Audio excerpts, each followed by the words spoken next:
Hey everyone, welcome back to Breakthrough Innovation. With us today is Howard Holton, the Chief Technology Officer at GigaOM, a technology strategist, advisor, and transformation leader with over 20 years of experience driving innovation and digital transformation. Howard has led technology initiatives across Fortune 1000 companies, public sector organizations, and startups, helping them navigate emerging tech trends, enterprise architecture, and data-driven decision-making. In this episode, we're going to explore how we would foster innovation at scale, the future of digital transformation, and how we might bridge strategy and execution. So if you're a technology leader, a CIO, an executive looking to drive meaningful innovation in your organization, this is the episode for you. You'll find some actionable insights and some great ways to stay competitive in a rapidly evolving digital world.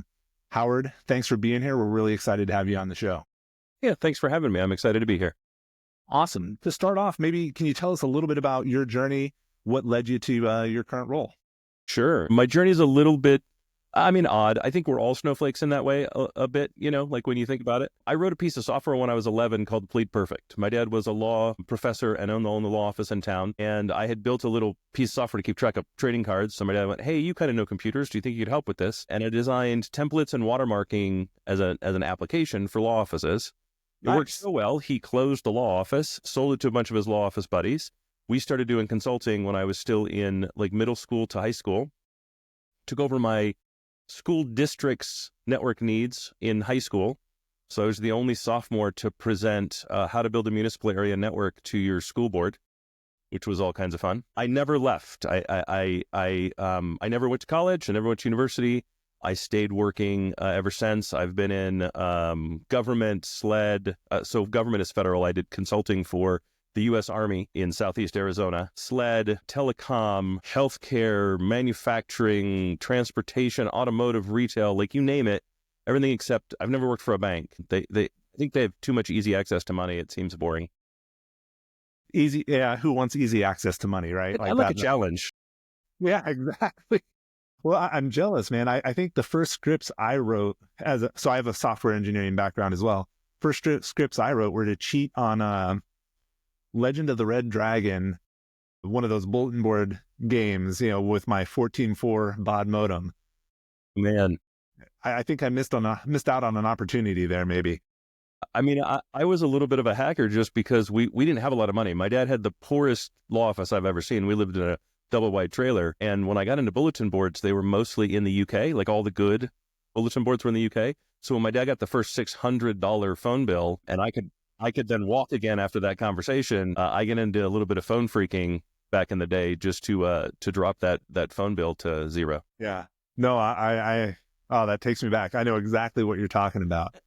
So to maybe to dive into something that might be relevant beyond the two of us, I'm curious, given your vast background, your experience from such a young age, what are the strategies that you've used to introduce some of this disruptive technology when there is a resistance to change? Like from the beginning, law offices were not exactly known for changing fast. And it sounds like even from the beginning, you've been kind of that change agent. So what's your secret? What's the approach? It's actually really simple. Money, money, money, money. Yeah. Right. It really does come down to, can you show me the money? Can you show me how this is going to help me make more money or save substantial amounts of money? Nobody wants to save pennies, right? We're looking to save pounds. And the way I kind of look at it is for anything that's like displacing something I'm already doing, I'm looking for 20-20. I'm looking for 20% cheaper, 20% faster, both, not one or the other. I like it. For anything that's truly disruptive, I'm looking for multiplication. Right. And if you can really narrow it down to those things and really talk to the CEO and the COO and the CFO, and go, this is how I'm going to enable you to make more money, everyone's ears perk up. That doesn't mean they trust you. Right. That just means, oh, okay, you're talking about something I care about. We're not going to talk technology. Right. We're not going to talk technology. Let's talk about your business. And then my job is to know the technology. Your job's not. We're going to talk about your business. I'm going to help understand your business, make sure that I understand it real well. And then we're going to talk about how I can help transform it, how I can help enable it to be the most potential it can be. So we're not holding you back, but rather we're an enabler. All of a sudden, all of the caution goes down, right? We're now in a conversation.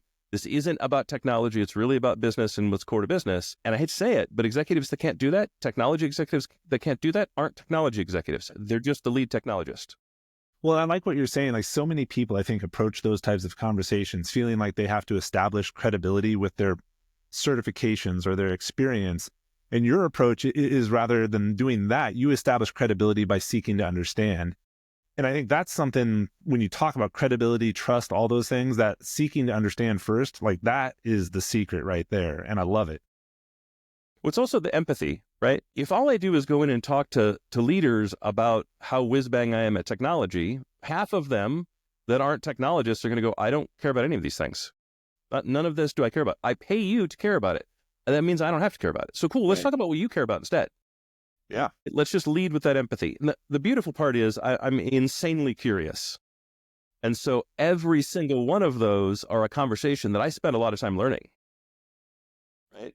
And I know I'm winning because if you get somebody talking 70% of the time, you've won. Absolutely. And I think people do want to be heard, right? I think a lot of executives get really tired of being sold and kind of want to be understood. So I think it's a great approach. The thing I'm wondering right now is when you're in those conversations, like what are the signposts that you're looking for that are telling you, this is a problem worth solving. This is the thing that's going to be valuable. Like, how do you identify those opportunities? Well, first it comes from practice. Like I wasn't always good at it. Sure. I had a lot of missteps, right? But what I'm really looking for is where are they excited and where are they cautious? Because we all know where our weakness is, right? And what I'm trying to deliver isn't a solution in the meeting, right? What I'm trying to deliver is an insight. Executives, that's what we're looking for, right? I've been a CIO, a CTO, and a CISO for 18 or 19 years, right? I didn't really choose it. It was kind of thrust upon me. I don't really seek it. But that puts me in a room with other executives. And so really what executives are looking for is they don't want to be sold. They don't want to be told. They're looking for insight. What is one or two valuable nuggets that I can take away? And so really I'm looking for an opportunity to not only hear everything that they're telling me, but I'm also looking for an opportunity to provide some insight. Hey, I heard what you said, but when we look at the market, like when I look across everyone, your competitors and those people that are kind of further along the maturity curve than you are in this space, this is what they do. What made you choose to go against the pack in that way? Yeah. Right. And sometimes they go, well, we thought about it and we did this instead, or we talked to this person, they said to do this. And then I go, cool. Have you had success with that particular decision? Right. Otherwise they go, ooh, like we didn't even know. And I went, cool. Can we talk? Like, do you want to talk a little bit about the insights that they gain and why they do it this way and the purpose behind it? It's super interesting. And then you're a dialogue and they're going to walk away with that nugget, which means you've now moved up in the kind of trust circle. You've moved a little closer to trusted, which is really the goal. And now they want to have you back. I got a great insight from that. I don't get that from every meeting. Yeah. And it's a little bit more of the partnership kind of mentality as well, rather than the seller buyer kind of relationship that I think a lot of people dive too readily into, which I like. When you're doing this, so like you're having these conversations, what are some of the common misconceptions that you're seeing from leaders in the space? I mean, let's just start with digital transformation. Digital transformation does not mean to take something that wasn't digital and make it digital. Digital transformation does not mean adding automation. Digital transformation does not mean adding AI. Digital transformation is transforming your business to deliver your products in the way your customers wish they could receive them, right? It's really about meeting customers where they are and where they will be. So if you're not data-driven, you haven't transformed. If you don't trust your data, you haven't transformed. Matter of fact, if you don't trust your data, you haven't got past phase 1 of transformation. Right. Everything after that is just digitizing. Absolutely. Right? Yeah. And so when we have that conversation, you can see the light bulb kind of go on and they go, oh my God, no one's actually explained it in a way that makes sense. No one's explained it in a way that has me go, aha, there's an aha moment in that kind of conversation. The light bulb and a lot comes of times on. they go, yeah, the light bulb, right? And a lot of times they go, what do you mean wish? We don't do wishes here. I said, you absolutely do wishes. Right. Every day, all the time. And isn't that what we all want anyways?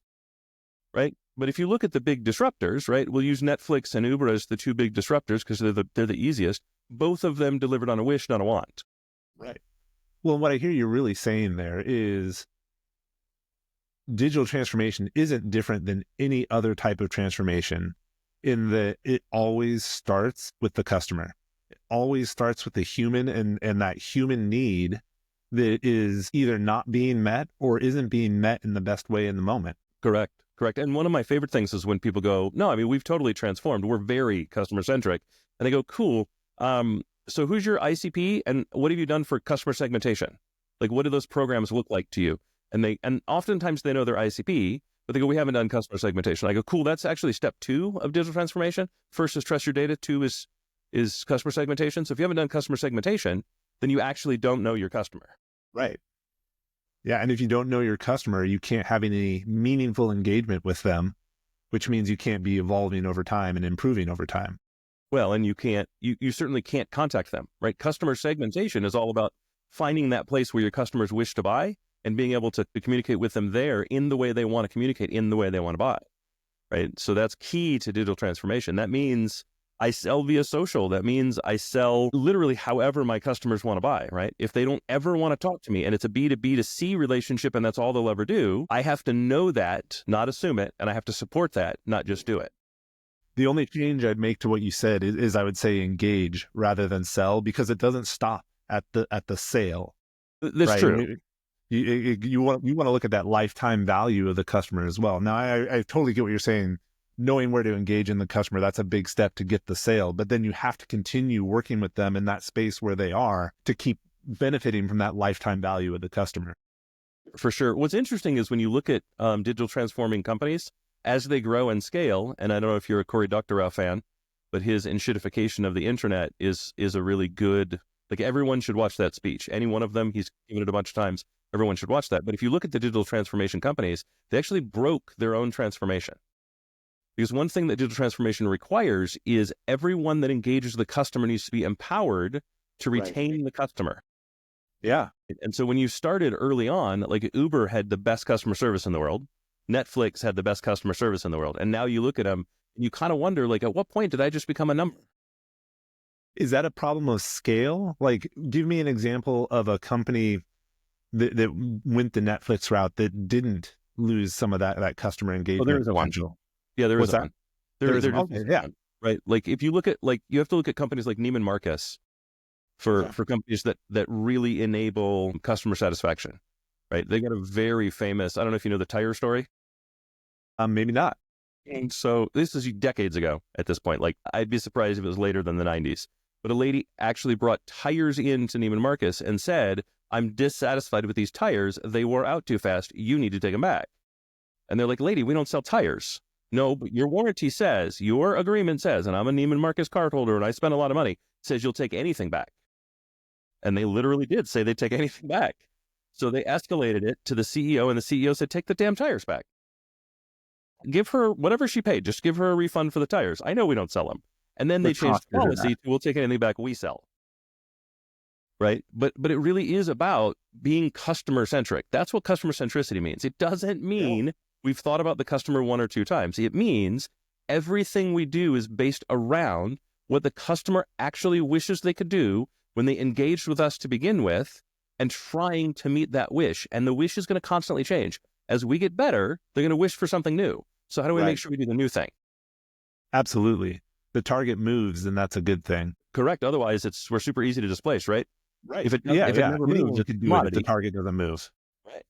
Yeah, and it's interesting, like that concept of empowerment. You see it in Agile, you see it in human-centered design, you see it in design thinking, all these different places. But it is probably the one thing that is so commonly got wrong. When you think about it, like, what's the easiest way for people to start putting the human back in the center of things? Enable customer service. And what are the steps? What does that look like? So it starts with change your escalation. So everyone has an escalation policy. The customer asked for this. Cool. I don't have the power to do that. I need to escalate it. Whatever that first tier is, remove it completely.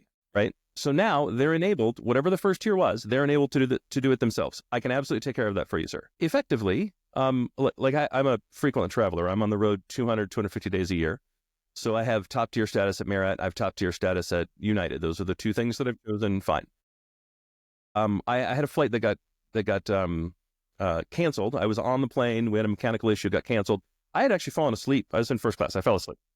My wife smacked me and goes, Howard, wake up. We got to get off the plane.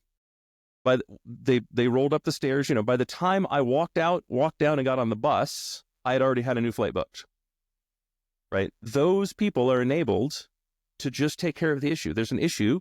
You want to retain your business. They're able to take care of it. Cool. So just bring your regular customer service at least halfway to what the executive customer service is able to do. That's it. That's all you have to do. You can then measure the difference. You can measure your customer satisfaction. All of those things we track anyhow. You'll see an instant change. And all of a sudden, the side effect that you'll notice is less customer churn, faster time to resolution, all the things that you're actually aiming for. And yes, you're going to lose a little bit of cost on the other side, but you're going to gain it all back in efficiency. It does require a little bit of a longer term view than maybe what some companies are comfortable with, but I couldn't agree more. Howard, I could dive down this rabbit hole with you all day. I love every minute of it. I'm curious, as we're getting closer to the wrap up, like what is the one piece of advice you have for our listeners that you want them to walk away with? Be curious. More than anything else, be curious. Curiosity is the one thing, we're right at the precipice of the AI era, right? There's a lot of fear that AI is going to replace everyone, and there are companies that are actively trying it. So AI cannot be curious. It's a statistical machine. It's not curious, right? So be curious. If you are curious, you have innate value. And then that's the second thing. The first place you should be curious is, what is your value? And if you don't know, be curious until you find it. Love it. I love it. Howard, what's the best way for our listeners to get into contact with you if they want to reach out, if they want to collaborate? Sure. So you can find me at GigaOM, right? Howard at GigaOM is the easiest kind of email address in the world, but I'm actually more responsive and easier to get a hold of on LinkedIn. It's the only social media that I do, and my job kind of requires it. That's part of being an analyst. So I'm just Howard Holton. You can't miss the face and the beard in my profile picture. I love it. If you're listening rather than watching, it's a very impressive beard with a minimal amount of gray at this point. So it works out really well. Howard, this has been absolutely fantastic. I've really enjoyed the conversation. For everyone else who's been listening all the way to the end, I really appreciate you being here as well. We'd love it if you leave a rating, a review. We'd love to hear your feedback on how we can make it better. In the same vein, think back over this episode. If you know anyone who can benefit from Howard's experience, who could maybe even benefit from a relationship with GigaOM, share the episode, share the value, introduce them to Howard. And then lastly, think about what your actionable insight from today is. Apply it and let us know how it goes. We think continuous improvement is important on a personal and an organizational level, so we'd love to hear from you. That said, Howard, thanks again. Everyone else, thank you so much, and we'll see you all next time on Breakthrough Innovation.